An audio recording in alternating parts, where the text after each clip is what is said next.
Hello， 大家好，我是薰衣草。今天呢，我给大家介绍一款治疗咳嗽的处方。因为前2天呢，我因为太忙了，然后再加上休息不好，所以就感冒咳嗽了。吃药也吃了有1个多星期，但是就是不见效。感冒是好了，咳嗽呢就是一直还是在咳。所以呢，我今天决定用呢老中医的一个处方，就是烤橘子。然后这个处方呢，其实我之前也有用过，就是我的孩子感冒咳嗽的时候呢，我也会用这个处方给他们烤些橘子来吃。但是并不是所有的人群都适合这个处方的，因为我是风寒咳嗽嘛，就是用烤橘子的话效果会比较好。像那些风热咳嗽的人呢，他是不适合用这个处方的。那我们怎么来分辨你是风寒咳嗽还是风热咳嗽呢？就是方法其实很简单。首先呢，我们先观察自己的舌苔。如果我们的舌苔呢，它的颜色是白色，然后呢，我们的痰很容易咳出来，然后咳出来的痰呢，它也是颜色发白的，那么这种咳嗽呢，它肯定就是寒咳了。那热咳呢，它的症状是不一样的。如果风热咳嗽的话呢，就是我们的舌苔它的颜色呢，有的时候会发红，有的时候呢会发黄。但是我们的咳嗽就是那个痰咳出来的时候是比较难的，而且呢，咳出来的痰呢，它是有一些黄色，也有些时候是黄绿色的。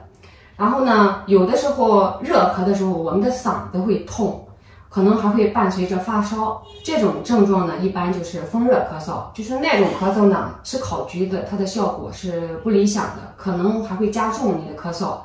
那种咳嗽的话呢，你们最好选用那个蜂蜜萝卜水，或者选用喝那个秋梨膏，效果会好一些。下面呢，我们来制作这个烤橘子。首先呢，我们准备一个这样的铁架，然后把它放在这个煤气上面。然后呢，准备一个橘子，也放在煤气上面。准备一双就是我们家里不用的那种一次性筷子，准备在这里。然后我们开火。记住哈，一定要是小火。烤橘子的时候呢，它是小火慢烤。当烤到它的底部，就是有一些发黑的时候，我们把它反过来，就是让它每一个地方都烤均匀，都烤熟了。